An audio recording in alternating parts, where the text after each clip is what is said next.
Assalamualaikum warahmatullahi wabarakatuh. Waalaikumsalam warahmatullahi wabarakatuh. Bismillahirrahmanirrahim. Alhamdulillahi rabbil alamin. Ar-Rahmanir Rahim. Maliki yaumiddin. Ashhadu an la ilaha illallah wahdahu la syarika lah. Wa ashhadu anna Muhammadan abduhu wa rasuluhu la nabiyya ba'dah. Allahumma salli wa sallim wa barik wa Rabbi shrah li sadri wa yassir li amri wahlul 'uqdatam min lisani yafqahu qawli wasaddid lisani wahdi qalbi bihaqi nabiyyika Muhammadin sallallahu alaihi wa alihi wasallam. Rabbi shrah li sadri wa yassir li amri wahlul 'uqdatam min lisani yafqahu qawli wasaddid lisani wahdi qalbi bihaqi nabiyyika Muhammadin sallallahu alaihi wasallam. Bapak-bapak, ibu-ibu, hadirin wal hadirat sekalian yang dimuliakan Allah Subhanahu wa taala, syukur alhamdulillah. Senantiasa kita memanjatkan puja dan syukur kita kehadirat Allah Subhanahu wa taala yang mana sampai dengan hari ini kita masih dalam keadaan sehat wal afiyah, amin. Dan dalam keadaan iman, semoga iman kita ini selalu menguat, ketakwaan kita selalu bertambah, amal soleh kita selalu menjadi hiasan kehidupan, sehingga kita ini layak untuk dikategorikan sebagai ibadur rahman, hamba Allah yang maha pengasih. Ibadur Rahman. Yang predikat ini perlu kita capai, terutama di dalam bulan suci Ramadan yang tengah kita jalankan ini dan akan segera berakhir tidak beberapa hari lagi. Semoga kita menjadi ibadur rahman, hamba-hambanya Allah. Karena gelar ibadullah itu tidak gampang. Gelar yang Allah akui kita ini sebagai hambanya itu tidak mudah. Rasulullah itu mendapatkan gelar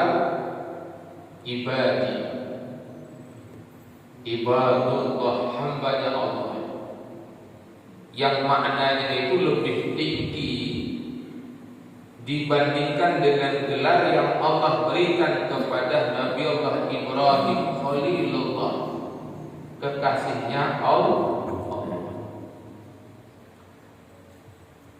Kemudian tidak lupa senantiasa kita berkirim salam dan sholawat kepada hamba Allah yang paling mulia,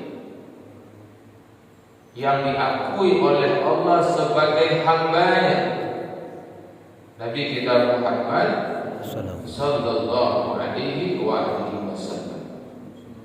Allahumma salli ala sayyidina Muhammad wa ala ali sayyidina Muhammad. Allahumma salli ala sayyidina Muhammad wa ala ali sayyidina Muhammad. Allahumma salli ala sayyidina Muhammad wa ala ali sayyidina Muhammad. Bapak Ibu, 'yang dimuliakan Allah Subhanahu wa taala. Dalam kesempatan yang mulia di dalam majelis kita ini, adapun hal yang ingin kami sampaikan kepada kita semua adalah penjelasan daripada surah Al-Furqan ayat 63 yang Allah menyebutkan bahwasanya ibadur rahman, hamba-hamba Allah yang maha pengasih. Jadi ada yang diakui sebagai hamba Allah yang maha pengasih, yang mana Allah itu maksudnya adalah maha pengasih, Ar-Rahman, maha pengasih. Jadi Allah itu zat yang memiliki sifat maha pengasih. Dalam Bismillahirrahmanirrahim, dengan nama Allah yang maha pengasih lagi maha penyayang. Ar-Rahman kepada seluruh makhluk Allah, baik manusia itu beriman atau tidak, dia mendapatkan sifatnya Allah Ar-Rahman. Sedangkan Ar-Rahim hanya Allah khususkan kepada hamba-hambanya yang beriman. Maka di dalam ayat ini Allah Subhanahu wa ta'ala memberikan sifat-sifat yang layak dikategorikan sebagai ibadur rahman. Allah Subhanahu wa ta'ala berfirman, wa ibadur rahmanil ladzina yamshuna 'alal ardi hauna wa idza khatabahumul jahiluna qalu salama. Dan hamba Allah yang maha pengasih itu adalah mereka yang yamshuna 'alal ardh, yang berjalan di atas bumi hauna, dengan penuh ketawaduan, tidak sombong. Dan itu pun adalah merupakan ciri daripada orang bertakwa, yang mana orang bertakwa itu tawadhu, adalah memiliki sifat rendah diri, tidak sombong, tidak congkak. Karena sesungguhnya kesombongan itu adalah merupakan dosa besar, dan kesombongan itulah yang menyebabkan iblis celaka, yang menyebabkan Fir'aun celaka, yang menyebabkan Qarun celaka. Sehingga tidak ada orang yang selamat bila mana dia memiliki sifat kesombongan, sebab kesombongan itu hanyalah boleh disifati oleh Allah sebagai zat yang maha segala-galanya. Maka ibadur rahman itu yang mana mereka berjalan di atas bumi dengan ketawaduannya, tidak dengan kesombongan dan kecongkaan serta keangkuhan. Wa idza khatabahumul jahilun, apabila mereka diajak bicara dalam bentuk dialog, dalam bentuk perdebatan, maka apa yang dilakukan oleh ibadur rahman ini? Qalu salam, maka mereka akan mengatakan hal-hal yang mendatangkan keselamatan. Dan dalam berdebat, karakter manusianya tidak mau berdebat. Karakter manusianya selalu ucapannya memberikan pencerahan, pencerdasan. Kemudian mereka tidak gampang-gampang untuk menyesatkan orang yang di luar kelompoknya.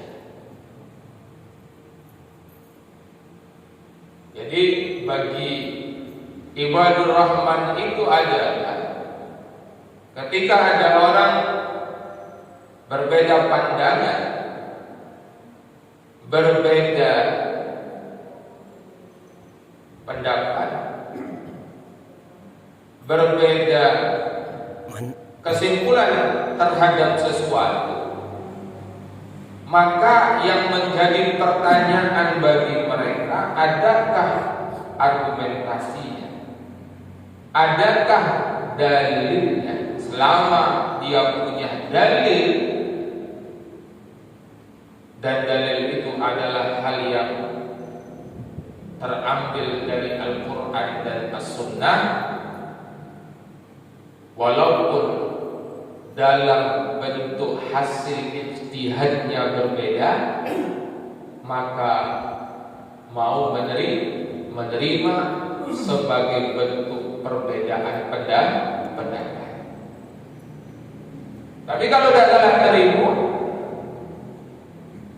padahal misalkan contoh seseorang dimintakan dalil atas amaliyah, dikeluarkanlah dalilnya dari Al-Quran, dari As-Sunnah, dari pendapat-pendapat ulama yang mu'tabarah, yang diakui keilmuannya setelah dimunculkan dan dihadirkan, tapi tidak bisa diterima karena memiliki pandangan yang berbeda, hasil ijtihad yang berbeda darinya, maka orang seperti itu yang tidak mau menerima perbedaan tidak terkategori ibadur rahman.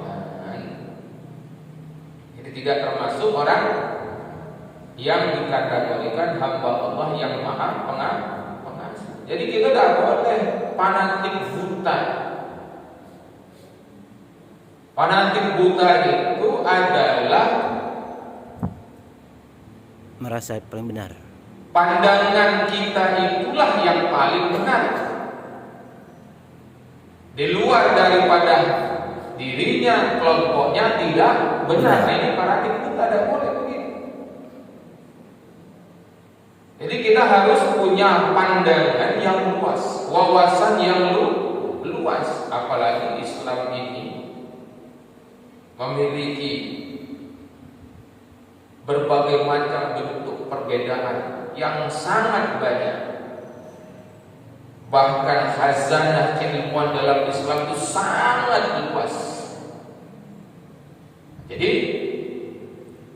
yang harus kita kedepankan sebagai ibadur rahman adalah ucapan yang mendatangkan keselamatan.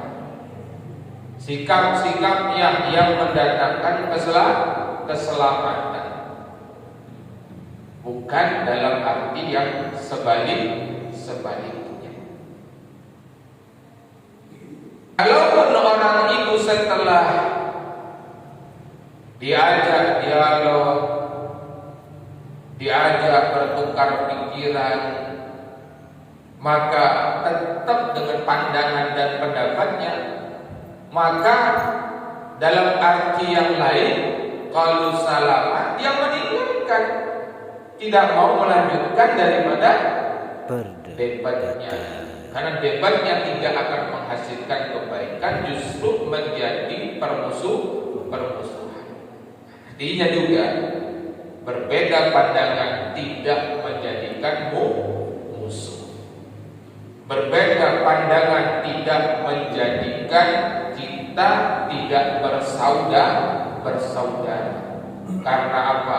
Kita ini dengan dasar iman adalah ikhwan fiddin, saudara seagama, walaupun pandangan berbeda. Jadi Bapak Ibu yang dimuliakan Allah, ini yang perlu kita kedepankan di zaman sekarang. Mau menerima perbedaan pandangan, dan jangan sampai perbedaan pandangan itu menjadi sebab perpecahan atau permusuhan di antara kita. Alhamdulillah. Bahwa nilai persaudaraan Islam itu mahal. Bagaimana susah payahnya Rasulullah mengikat kita ini dengan tali persaudaraan atas dasar iman. Sehingga apapun yang mengecilkan daripada nilai persaudaraan yang telah dibangun oleh Rasul itu harus kita jauhi. Fanatik kelompok, fanatik pandangan politik, segala macam lah yang membuat dia menjadi kecil, fanatik kesukuan.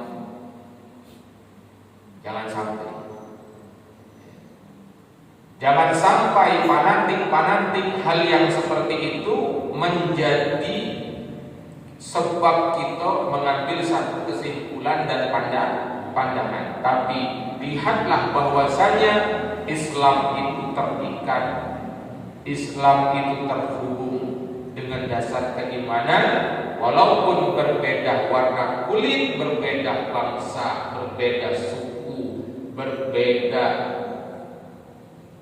kelompok, adalah kita saudara. La ilaha illallah. Jadi jangan kita laju gara-gara berbeda pandangan buat masjid dewe. Nauzubillah min dzalik. Kemudian Allah Subhanahu wa taala berfirman pada ayat selanjutnya, Ibadur Rahman itu adalah walladzina yabituna li rabbihim sujjadan wa qiyamah, yang mana mereka melewati malam-malamnya dengan sujud dan melaksanakan sholat. Jadi malamnya dihabiskan untuk melaksanakan sholat, sujud di hadapan Allah. Bukannya malam-malam itu dihabiskan dengan hal yang tidak bermanfaat. Apalagi kalau yang sudah masuk usia 60 ke khusyuk, janganlah sampai malam-malam kita itu hanya diisi dengan menghayal, nonton TV, sambillah tengah malam, tengah dalu tidur, ya. Atau main game, ya. Contoh sampai bermalam-malam. Memang asik Pak itu gawin, tempatnya loh, nyantri. Dari jam 12 malam sampai jam 3 malam baru balik tidur. Padahal usia sudah 63 lebih, melewati batas usia daripada Rasul. Berarti kalau dia mendapati dirinya seperti itu tidak disebut ibadur rahman, sebagai hamba Allah yang mana Allah itu maha pengasih. Karena sesungguhnya yang masuk sebagai hamba Allah itu adalah mereka yang sujud dan melaksanakan sholat. Dia habiskan malam itu dengan sujud rukuk menghadap Allah Subhanahu wa ta'ala. Kemudian ayat selanjutnya mereka berkata, walladzina yaquluna rabbana sirf 'anna 'adzab jahannam inna 'adzabaha kana gharama. Di sela-sela salatnya dia berdoa kepada Allah, Rabbana sirf 'anna 'adzab jahannam, ya Allah, selamatkan kami daripada azab api neraka jahannam. Minta minta kepada Allah selamat, bebas daripada api neraka Jahannam. Inna azabaha, ya Allah, sesungguhnya azab daripada neraka Jahannam itu kana gharama, adalah kebinasaan yang kekal. Kebinasaan yang kekal. Neraka Jahannam, a'udzubillah min dzalik, pedihnya luar biasa. Tempatnya orang munafik dan orang kafir. Maka kita minta kepada Allah di malam-malam itu dengan penuh pengharapan, dengan penuh keyakinan bahwasanya kita bermohon kepada Allah, Rabbana srif anna azab jahannam inna azabaha kana gharama. Bagaimana kalau dalam malam-malam Ramadan kita baca Allahumma inna nas'aluka ridhaka wal jannah. Ya Allah, sesungguhnya kami memohon kepadamu atas keridhaan dan surga. Wa na'udzubika min safatika wan nar. Dan kami berlindung ya Allah dari kemurkaan dan azab. Dari kemurkaan dan neraka-Mu. Itu yang kita baca di malam-malam Ramadan. Berulang-ulang, dan itu adalah merupakan ungkapan, permohonan, permintaan daripada hamba-hamba Allah, ibadur rahman tadi. Jadi tidak hanya yang kita minta itu dunia, sepanjang hari, sepanjang waktu minta dunia terus. Ya Allah, nak lebaran masih butuh, lancar kelar segini ya Allah, biar pacak beli baju baru. Allah. Tiap waktu dalam hidup kita cuman yang diminta itu urusan dunia. Padahal sesungguhnya urusan dunia itu akhaf, lebih ringan, lebih sedikit, lebih singkat dibandingkan apa? Dibandingkan dengan hal-hal akhirat. Jadi jangan cuma minta dunia, tapi mintalah akhirat. Mohonlah keselamatan akhirat. Mohonlah daripada kebaikan akhirat. Selamat daripada azab api neraka. Dan kita jangan tidak yakin dengan api neraka itu. Ya, karena ada semacam bentuk kekhawatiran sekarang ini adalah umat Islam terjangkiti tidak percaya dengan hari akhirat. Akhirat itu mimpi di siang bolong. Nauzubillah min dzalik. Jangan.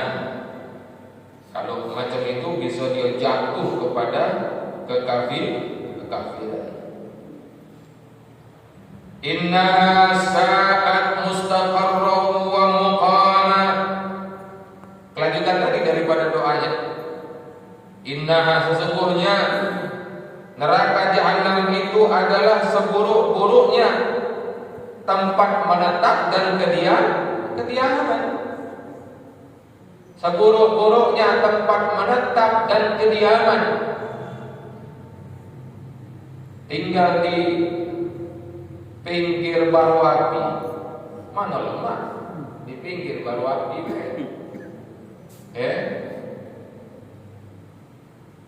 Apalagi yang berada di dalam baru api. Allah. Yang mana bahan bakar daripada api neraka itu adalah manusia dan batu-batu bahan bakar. Sehingga tidak ada nikmat di dalam neraka. Neraka itu adalah penderitaan dan kepedihan. Minumannya adalah Nana. timah yang mendidih. Makanannya adalah buah zakum yang berduri. Berduri, Pak. Minum tidak hilangkan haus, makan tidak hilangkan lapar. Tidak galak minum dipaksa minum. Tidak galak makan dipaksa makan. Dituangkan ke dalam mulut itu. Sehingga saat itu masuk ke dalam mulutnya, maka ususnya terpotong-potong. Makanan itu akan menghancurkan lambungnya. Begitulah keadaannya. Maka ayat selanjutnya Allah Subhanahu wa taala berfirman, walladzina idza anfaqu lam yusrifu wa lam yafturu wa kana baina dzalika qawama. Jadi ibadur rahman itu, hamba Allah itu adalah yang mereka berinfak. Bagaimana sikapnya dalam infak ini, dalam hal membelanjakan hartanya di jalan Allah? Lam yusrifu, tak berlebih-lebihan. Walam yafturu, tidak juga pelit.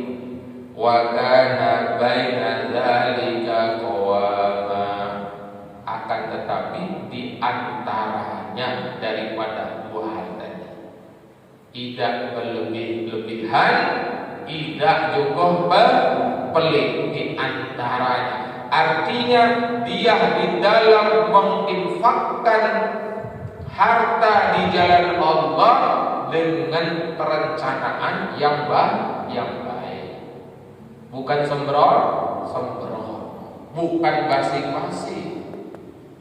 Sampai sedekah lepas cincin, dompet ada duit berapa?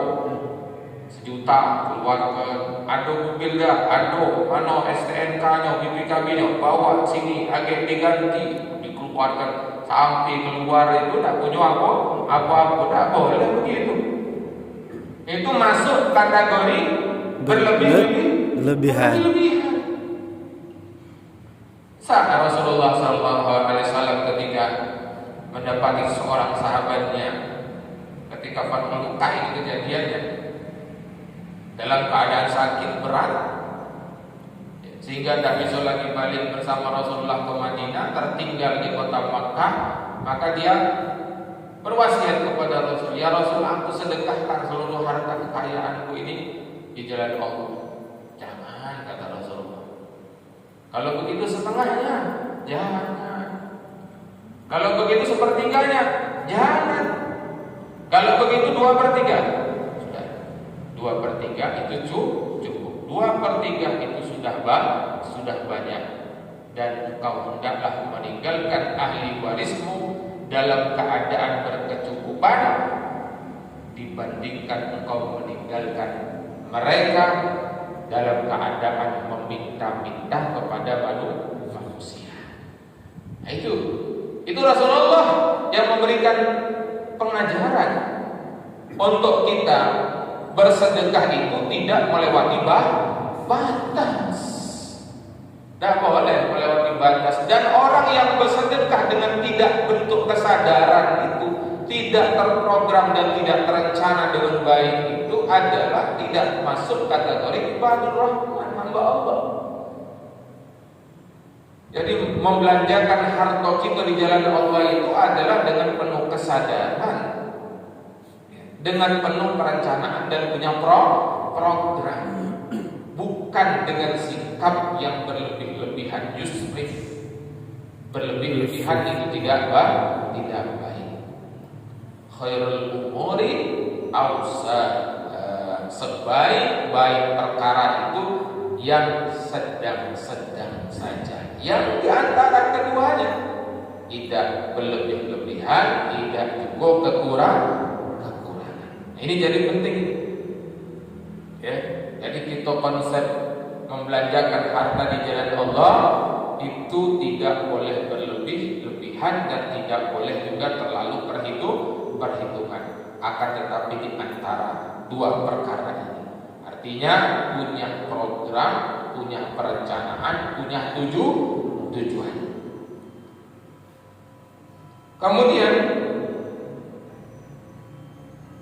walladzina la yad'una ma'allahi ilahan akhar, orang yang menjadi kekasih Allah Subhanahu wa taala, ibadur rahman itu yang tidak berdoa kepada Tuhan yang lain, tidak melakukan kesyirikan.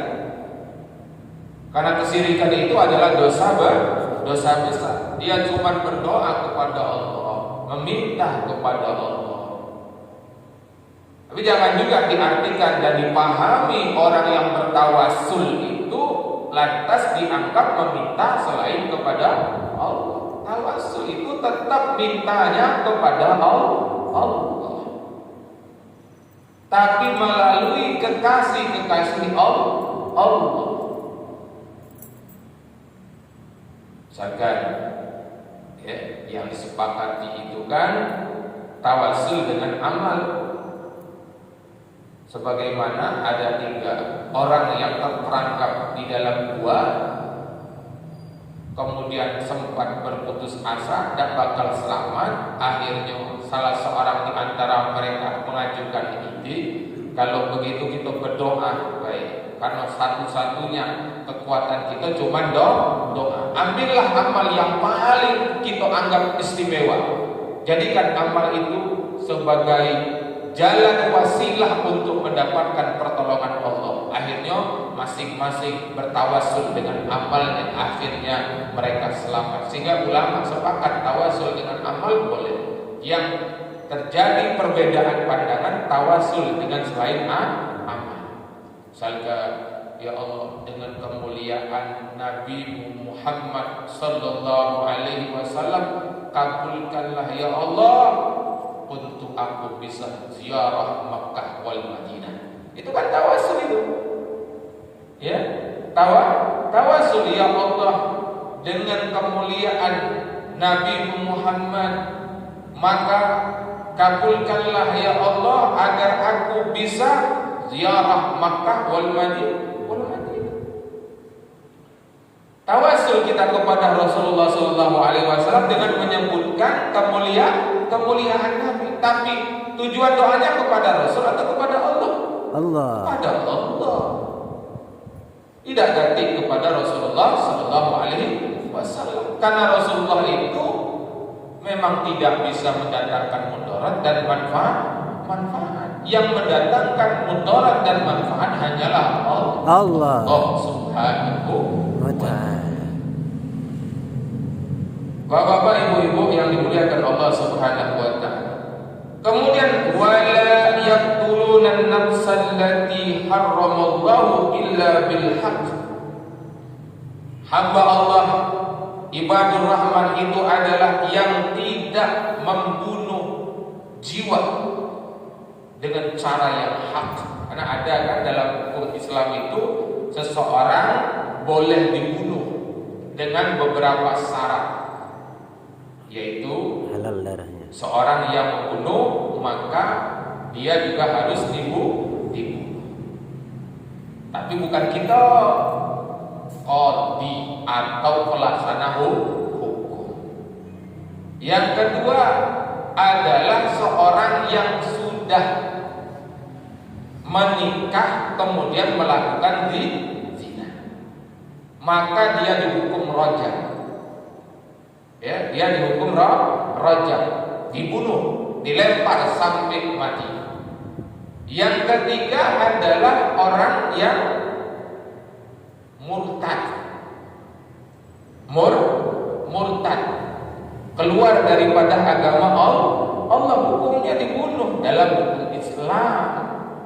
Dan yang bunuh juga bukan kita, akan tapi pelaksana hukum. Kemudian dalam keadaan berperang.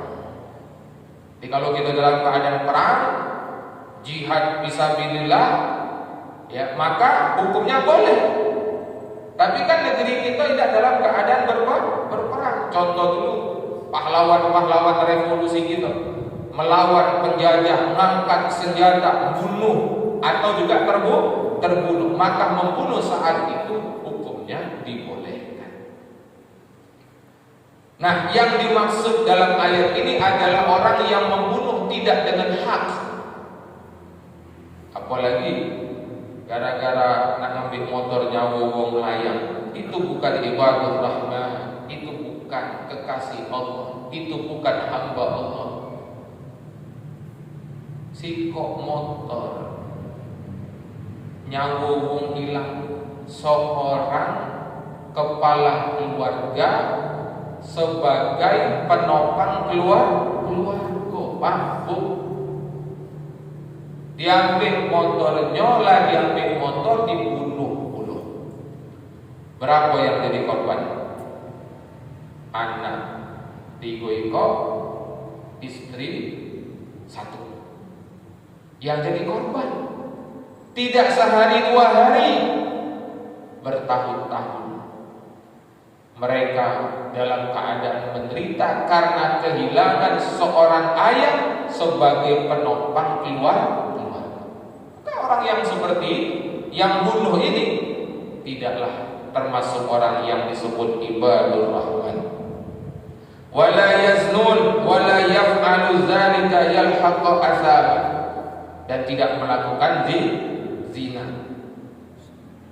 Bapak Ibu yang dimuliakan Allah Subhanahu wa taala, insyaallah kita akan lanjutkan lagi pada minggu akan datang bagaimanakah sifat yang disifatkan Allah kepada ibadur rahman ini, hamba Allah Subhanahu wa taala yang Maha Pengasih, yang dia akan juga mendapatkan kasih sayangnya Allah Subhanahu wa taala. Mudah-mudahan dengan Ramadan ini kita menjadi ibadur rahman, hamba Allah Subhanahu wa taala. Sekian, mohon maaf atas segala kekurangan. Assalamualaikum warahmatullahi wabarakatuh. A'udzu billahi minasyaitonir rajim. Bismillahirrahmanirrahim. Alhamdulillahirabbil alamin. Allahumma shalli wa sallim ala sayyidina Muhammadin wa ala ali sayyidina Muhammad. Allahumma arinal haqqa haqqan warzuqna ittiba'ah wa arinal batila batilan warzuqna ijtinabah, fala taj'al 'alaina mushtabihan fanattabi' hawa. Rabbana atina fid dunya hasanah wa fil akhirati hasanah wa qina adzabannar. Wa sallallahu ala sayyidina Muhammadin wa ala alihi wa sahbihi wa barik wa sallam. Walhamdulillahi rabbil